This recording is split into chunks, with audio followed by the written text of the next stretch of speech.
نصاب کے اندر صرف سیرت کے وہ حصے جو کہ تھوڑی سافٹ سائڈز ہیں وہ انکلوڈ کی گئی کہ آپ صلی اللہ علیہ وسلم کا سیاست کا معاملہ اور جہاد کے موضوعات اور وہ ساری چیزیں حذف کی گئیں. تو کیا ایسا ہے؟ یہ بہت بڑا ظلم ہے سیرت طیبہ کے ساتھ اور بڑی بے وفائی ہے نبی کریم صلی اللہ علیہ وسلم کے ساتھ. ہم سب لوگ جس دین کا دعویٰ کرتے ہیں، جس دین کی دعوت دیتے ہیں، جس دین کو پڑھاتے ہیں اور جس دین کو دین کامل سمجھتے ہیں، معاشرے میں اس کو کہیں نہیں دیکھتے. کہ 4-5 سالوں میں 5000 سے زائد حلقے، 15 ممالک، اتنی تعداد میں اساتذہ کیسے دستیاب ہوئے؟ سیرت طیبہ کو پہنچانے کی اور لوگوں تک ان کی اس ضرورت کو پہنچانے کا کام کرے گا، انشاءاللہ اس کو کسی مایوسی کا سامنا نہیں کرنا پڑے گا. یوٹیوب سے یا کتابوں سے سیرت پڑھنا چاہے تو بہت آپشنز اویلیبل ہیں.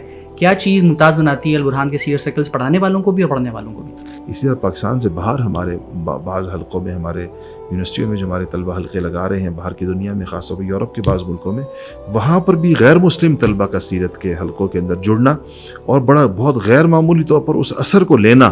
تو آج کل ایک بڑا فتنہ جو ہے وہ صحابہ کے اوپر کریٹیکل انالیسس کا ہے یا ان کو ڈسکریڈٹ کرنے کا ہے. تو کیا آپ کو بھی ایسا محسوس ہوتا ہے کہ اس کے اوپر کام ہو رہا ہے باقاعدہ؟